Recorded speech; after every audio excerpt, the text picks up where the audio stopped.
ආචාර්ය ගයන්ත විශ්වවිද්‍යාල සිසුන් දහස් ගණනකගේ මාර්ගෝපදේශක තරුවක් වූ අතර මධ්‍යම අධිවේගී මාර්ගයේදී සිදු වූ මාරක අනතුරකින් ඔහු අද මිය ගියා.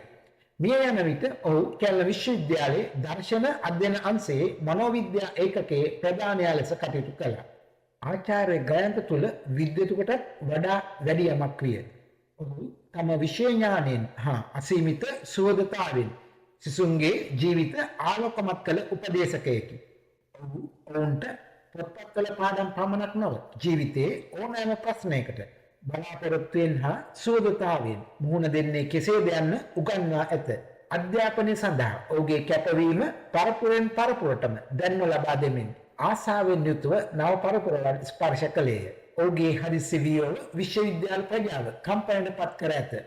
ඕනෑම ගැටලුවකට සුබවාදීව පිළිතුරු හොයන්න කියලා දුන්න ආදරණීය සර් අද නිහන වෙලා. සරසවි සිසු ජීවිතයේ එකලු කළ ගුරුතරුව නොසිතූ මොහොතක දිවි ඉමෙන් බැසයයි. පරපුරෙන් පරපුරට තම විෂය ඥානය නොඅඩුව ලබා දුන් ගුරුතරුවක්. ඒ නිසාම ඔහුගේ නික්ම යාම ගැන අද වෙනකොට මුහුණු පොතේ බොහෝ දෙනා කතා කරනවා. කැලණිය සරසවිය සිසුන් වගේම ඔහුගෙන් අධ්‍යාපනය ලැබූ බොහෝ දෙනෙක් පවා මේ පුවත අසා කම්පනයට පත්ව තිබුණා.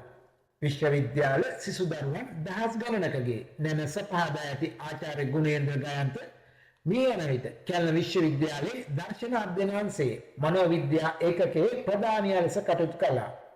මධ්‍යම අධිවේගී මාර්ගයේදී සිදු මේ මාරක අනතුරෙන් ඔහු මිය ගිය පුවත බොහෝ දෙනා කම්පනයට පත් කරන්නට හේතු වුණා.